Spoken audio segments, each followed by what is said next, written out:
1 கொரிந்தியர் 5ஆம் அதிகாரம் 6ஆம் வசனம். நீங்கள் மேன்மை பாராட்டுகிறது நல்லது அல்ல. கொஞ்சம் புளித்தமா பிசைந்தமா முழுவதையும் புளிப்பாக்கும் என்று அறியீர்களா? 7. ஆகையால் நீங்கள் புளிப்பில்லாதவர்களாய் இருக்கிறபடியே புதிதாய் பிசைந்த மாவாய் இருக்கும்படிக்கு பழைய புளித்த மாவை புறம்பே கழித்து போடுங்கள். இவங்க மேன்மை பாராட்டுறாங்க, துக்கப்படலை. சபையில் ஒருத்தன் துணிகரமாக பகிரங்கமாக பாவத்தில் வாழ்கிறான், அதை பற்றி துக்கப்படலை. அதை கண்டித்து பவுல் எழுதினதை பற்றி ஒரு தியானத்தில் நாம் சிந்தித்தோம். ஆனால் அவன் சொல்கிறான், நீங்கள் துக்கப்படுறது அந்த காரியமும் உங்கள்கிட்ட இல்லை, அதுக்கு மாறா நீங்கள் மேன்மை பாராட்டுறீங்க. அவன் அதைத்தான் 2ஆம் வசனத்திலையும் சொல்கிறான், நீங்கள் துக்கப்படாமலும் இருமாப்படைந்திருக்கிறீர்கள். இதில் என்னங்க இருமாப்பு வந்துச்சு, எப்படி வரும்? சபையில் ஒருத்தன் கேவலப்படுத்திக்கிட்டு இருக்கிறான், மானத்தை வாங்கிட்டு இருக்கிறான், அசிங்கப்படுத்திட்டு இருக்கிறான், வெளியே தலை காட்ட முடியல, எல்லாம் காரி துப்புறாங்க. இதில் பெருமைப்பட என்ன இருக்குது? ஒன்றே ஒன்று தான் இருக்குது பெருமைப்பட. நான் என்னுடைய ஒரு ஆவிக்குரிய தம்பியினுடைய ஒரு அருட்பொழிவு ஆராதனைக்கு போயிருந்தேன். அவர் ஒரு மிகப்பெரிய ஒரு சபையில் பாரம்பரிய ஸ்தாபனத்தில், இந்தியாவிலே மிகப்பெரிய பாரம்பரிய ஸ்தாபனம், அதில் அவர் ஊழியக்காரனாக இருக்கிறார். அவருக்கு ஒரு அருட்பொழிவு நடந்தது. அதில் கலந்து கொள்வதற்காக ஒரு விருந்தினராக நான் போயிருந்தேன். அதில் அந்த ஸ்தாபனத்தினுடைய தலைவர்களில் ஒருவர், நல்ல பிரசங்கியார். அவர் பிரசங்கம் பண்ணார். ஆனால் அவர் சொன்ன ஒரு குறிப்பு, ஏன்னா அங்கே இந்த பாரம்பரிய சபையில் ஒரு நிர்வாக முறை எப்படின்னா, தேர்தல் வைப்பாங்க, 2 கோஷ்டி இருக்கும். இவங்க வரும்போது அவங்கள நீக்கிடுவாங்க, அவங்க வரும்போது இவங்கள நீக்கிடுவாங்க. அது அந்த அருட்பொழிவு ஆராதனை நடந்த ஊர் அதுக்கு முன்னதாக அவர் தான் அந்த நிர்வாகியினுடைய சொந்த ஊர். அதுக்கு முந்தின நிர்வாகம் இருந்தபோது இவரை சபையை விட்டே நீக்கிட்டாங்க. சபையினுடைய அடிப்படை உறுப்பினர் பொறுப்பிலிருந்து நீக்கிட்டாங்க. அவருக்கு திருவிருந்து கொடுக்க மாட்டாங்க. அதனுடைய அர்த்தம் அதுதான், திருவிருந்து கொடுக்க மாட்டாங்க, ஒரு திருமணம் போன்ற காரியங்களை நடத்த மாட்டாங்க. அதனுடைய அர்த்தம் அதுதான். அதுக்கப்புறம் அவர் நீதிமன்றத்துக்கு போய் கேஸ் போட்டு அவர் மறுபடியும் அந்த சபையில் நீதிமன்றம் அவரை சேர்க்கும்படி கட்டளையிட்டது. அவர் சேர்ந்தார். மறுபடியும் தேர்தலில் அவர் ஜெயிச்சு வந்துட்டார், நிர்வாகி ஆயிட்டார். இப்போ அந்த அருட்பொழிவு ஆராதனை நடக்குது. அதில் அந்த ஒரு முக்கியமான தலைவர்களில் ஒருவர், நல்ல பிரசங்கியார், ஒரு பிரசங்கம் பண்ணுறார். அவர் என்ன பிரசங்கம் பண்ணார்னா, யாரையும் சபையை விட்டு நீக்கக்கூடாது. அவர் பண்ண பிரசங்கத்தினுடைய முக்கியமான கருப்பொருள் தான். ஓரளவுக்கு அது சரிதான், ஓரளவுக்கு. ஏன்னா எதுக்கு எடுத்தாலும் சபையை விட்டு நீக்கிறாங்க. சபைக்கு உள்ளே வச்சு தான் கூடிய வரைக்கும் கண்டிக்கணும். சபைக்கு உள்ளே வச்சு அவங்கள கண்டிக்கலாம், திருத்தலாம். ஒரு பெற்றோர் தன்னுடைய பிள்ளையை வீட்டை விட்டு துரத்திடுவாங்களா என்ன? யாராவது பைபிளில் அப்படி துரத்திருக்காங்களா? வீட்டை விட்டு அவங்களே தான் ஓடி போயிருக்காங்க. அப்சலோம் ஓடி போயிட்டான், கூட பிறந்த சகோதரனே கொலை பண்ணான், அவனே ஓடி போயிட்டான். யாக்கோபு அவனுடைய பாதுகாப்புக்காக தான் அவனை வீட்டை விட்டு வெளியூருக்கு போக சொன்னாங்க. கெட்ட குமாரன் அவனே ஓடி போனான். அதனால் எந்த பெற்றோராவது தன்னுடைய பிள்ளைகளை, நல்ல பெற்றோர், வீட்டை விட்டு துரத்த மாட்டாங்க. பேசாமல் இருப்பாங்க. ஒருவேளை நல்ல சாப்பாடு கொடுக்காமல் இருப்பாங்க. நல்ல சாப்பாடு கொடுக்காத, சாதாரண சாப்பாடு கொடு, அவனுக்கு உணரட்டும். அந்த மாதிரி பாக்கெட் மணியை கட் பண்ணிடுவாங்க. அந்த மாதிரிலாம் செய்வாங்க. சுற்றுலாவுக்கு போகிறதுக்கு பணம் கொடுக்க மாட்டாங்க.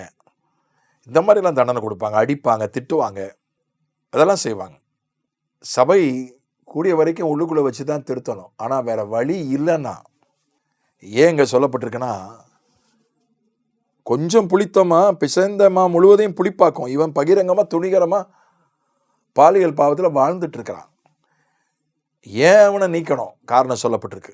ஒரு காரணம், அவன் சபையை விட்டு நீக்கப்பட்டால் அவன் வியாதி படுக்கையில் விழுந்து உணர்ந்து ரட்சிக்கப்படுவான். அது ஒரு காரணம். அதை குறித்து முந்தின தியானத்தில் சிந்தித்தோம். இன்னொரு காரணம், மற்றவன் கெட்டு போயிடக்கூடாது.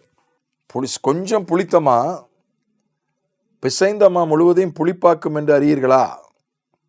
பழைய புளித்தமாவை புறம்பே கழித்து போடுங்கள். அவனை சபையை விட்டு நீக்கிருங்க.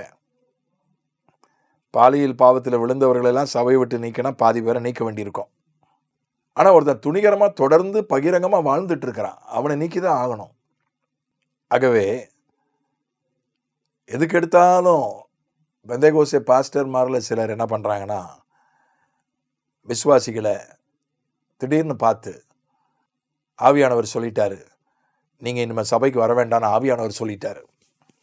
சில பாஸ்டர்மாக்கள் சொல்லியிருக்காங்க, சில பாஸ்டர்கள் சொல்லியிருக்காங்க. நான் அதை கேட்டிருக்கிறேன், பார்த்துருக்கிறேன். அதனால் இது அப்படி அல்ல. இந்த மாதிரி இது ஒரு விதி விலக்கு. வேற யாரையாவது அப்படி வேதத்தில் சொல்லப்படவே இல்லை. ஒருத்தன் யோவானுடைய ஊழியத்தில் ஒருத்தர் இருந்தான், எல்லாரையும் சபையை விட்டு நீக்கிடுவான் சுயநலத்துக்காக.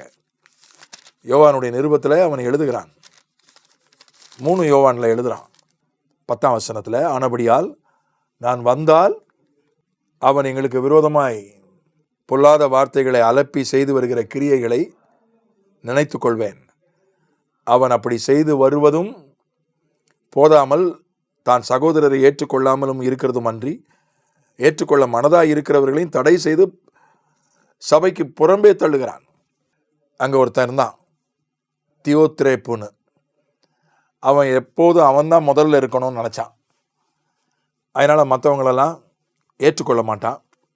வெளியிலேருந்து ஊழியக்காரங்க வந்தால் ஏற்றுக்கொள்ள மாட்டான். ஏற்றுக்கொள்கிறவர்களையும் சபைக்கு புறம்பே தள்ளிவிடுவான். அதனால் அந்த மாதிரி இருக்கக்கூடாது. அரசியல் காரணங்களுக்காக, தனிப்பட்ட காரணங்களுக்காக, சின்ன சின்ன காரணங்களுக்காக தள்ளக்கூடாது. அவனை தள்ளுனாதான் அவன் ரசிக்கப்படுவான். அவன் இருந்தால் மற்றவனும் கெட்டு போயிடுவான் என்றால் தள்ளலாம். அதில் உறுதியாக இருக்கணும். சபை தலைவர்கள் கண்டிப்பாக இருக்கணும். மத்தேயு 5ஆம் அதிகாரத்தில் 29-30 வசனங்களை வாசித்து நான் முடிக்கிறேன். உன் வலது கண் உனக்கு இடறல் உண்டாக்கினால் அதை பிடுங்கி எறிந்து போடு. உன் சரீரம் முழுவதும் நரகத்திலே தள்ளப்படுவதை பார்க்கலாம். உன் அவயவங்களில் ஒன்று கெட்டு போவது உனக்கு நலமாய் இருக்கும். உன் வலது கை உனக்கு இடறல் உண்டாக்கினால் அதை தரித்து எறிந்து போடு. உன் சரீரம் முழுவதும் நரகத்தில் தள்ளப்படுவதை பார்க்கலாம். உன் அவயவங்களில் ஒன்று கெட்டு போவது உனக்கு நலமாய் இருக்கும். இங்கே வலது கண் வலது கைன்னு சொல்லப்பட்டிருப்பது சரீரமாகிய சபையில் இருக்கக்கூடிய அங்கத்தினர்களை. சபை அங்கத்தினர்கள் சபைக்கே இடரலாக இருப்பார்கள். சபையே ஒருவேளை நரகத்துக்கு கொண்டு போயிடுவாங்க. அப்படிப்பட்ட அளவுக்கு இடரலாக இருக்கிறார்கள் என்றால் அவர்களை பிடுங்கி எறிந்து போடு. அவங்க வலது கண் மாதிரி மிக முக்கியமான விசுவாசியாக இருக்கலாம். வலது கண்ணே முக்கியம். வலது கண் எவ்வளவு முக்கியம் பாருங்கள். வேற எந்த ஓமானமும் அங்கே காலை பற்றி சொல்லப்படலை, வேற எதை பற்றியும் சொல்லப்படலை.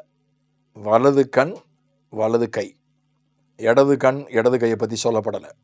ஏன் சொல்லப்படலைன்னா கண்ணே முக்கியம், அது வலது கண் ரொம்ப முக்கியம், கையே முக்கியம். வலது கைன்னு சொல்லுவாங்க, ஒரு முக்கியமான ஆளை வலது கைன்னு தான் சொல்லுவாங்க. அந்த வலது கை மாதிரி சபையில் இருக்கிறவங்க, வலது கண் மாதிரி சபையில் இருக்கிறவங்க இடரல் உண்டாக்கினால் அவர்களை பிடுங்கி எறிந்து விடுங்கள். ஏன்னா முழு சபையை அவர்கள் நரகத்துக்கு கொண்டு போய் விடுவார்கள். அப்படிதான் இயேசுவே சொன்னார். ஆகவே சபையை காப்பாற்றுவதற்கு ஒருவரை இழப்பது தவறு அல்ல. கூடிய வரைக்கும் சபைக்குள்ளேயே வைத்து தவறுகளை திருத்த முயல்வது நல்லது. சபையை விட்டு ஒருவரை தள்ளுவது என்பது விதி அல்ல, விதிவிலக்கு. ஆமென்.